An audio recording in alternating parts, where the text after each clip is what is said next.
Mine's a Brew checking in with another video, and what I'm actually going to talk about now is the 5 gems that I've never made it to backwards compatibility. And yeah, while I'm going to do basically a 5 from 1.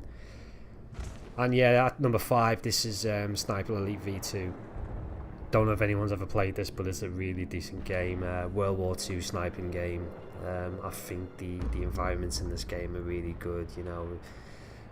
Basically, you know, just fighting the Nazis, sneaking around, being a sniper, you know, and I think it's the 360 game, the first 360 game where you actually got the camera where the bullet left the gun and went into the head, you know, and at the time, you know, people really enjoyed it, and, you know, yeah, I'd love to see this to come back. I've got this on the shelf, would love to stick it in my Xbox One and play it again, so fingers crossed that this comes out, and all we can do is wait and hope.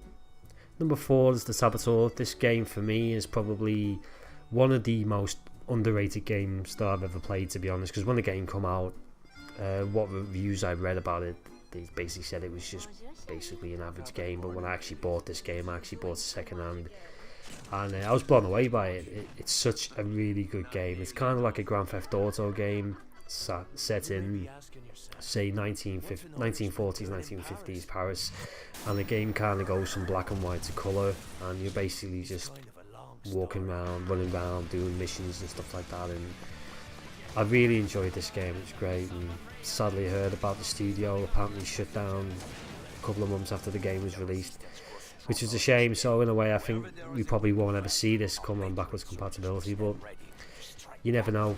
Stranger things have happened, and we could just keep our fingers crossed. Number 3 for me is PGR4. This game for me just blew me away when it came out. Bikes and cars, and it was just, PGR3 was great when I got it with the 360. I think it was the launch title then, and I think it was a year later or maybe 2 years later that this game arrived, and it was just brilliant. Everything about it was the tracks, and I think it was the dynamic weather you could change. You could go from fog to snow to rain, and I don't know what it was about the game, but it was just so addictive, and I used to play this with guys from work. We used to have just such a great time, to be honest, and I would absolutely love to see this come back to backwards compatibility. I really would. It'd just be a dream come true, because it's a game that I actually got out this year on my 360 and had another little go of it. Really decent game. Number 2 for me is probably my favourite Call of Duty of all time, and it's Call of Duty World at War. I would absolutely love to see this game get the backwards compatibility treatment, so I'd love to see a remaster at the end of the year. I really would, because for me, I absolutely love this game because of the maps on the game, on the multiplayer. The single player for me was really good. I really enjoyed it, but the multiplayer maps for me were brilliant. You had a map on it called Outskirts. It was kind of like a kind of smashed up French village. You had like the bell tower that was basically copied off Saving Private Ryan and stuff like that, and it was just an absolutely amazing map. And I think the whole game for me, I just loved it. It was so simple, you know. It was just a great game. I love World War II shooters, I really do. And I would absolutely love to see this come back, because I would just be on it non-stop. Seriously, I really would. My number 1 is probably what everyone else's number 1 is, to be honest, and that is Black Ops 2. This game got voted on the website as the most wanted game to become backwards compatibility, but yet they still haven't done it.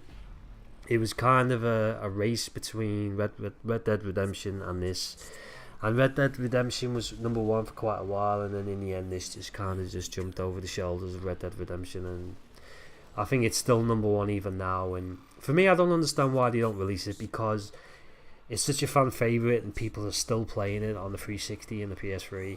I think if they made this on the Xbox One, it would sell Xbox Ones, in my opinion. It really would. I think people would actually go out and buy an X1 just to play this game, because so many people are still playing it, and a lot of people say it's the most entertaining Call of Duty, and this was kind of the start of when COD started going futuristic, but it was still a brilliant game.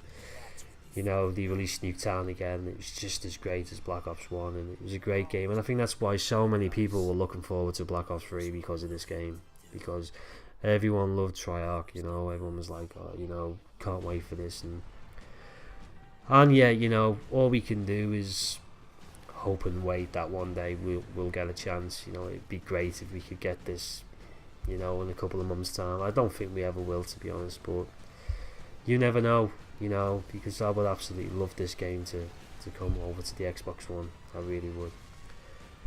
That's it from me. Let us know in the comments. You know, I'm sure there's a lot of games that I've missed out, but this is just my opinion. So next time, I'll check you later. Bye. Personal philosophy? In one word? Boom!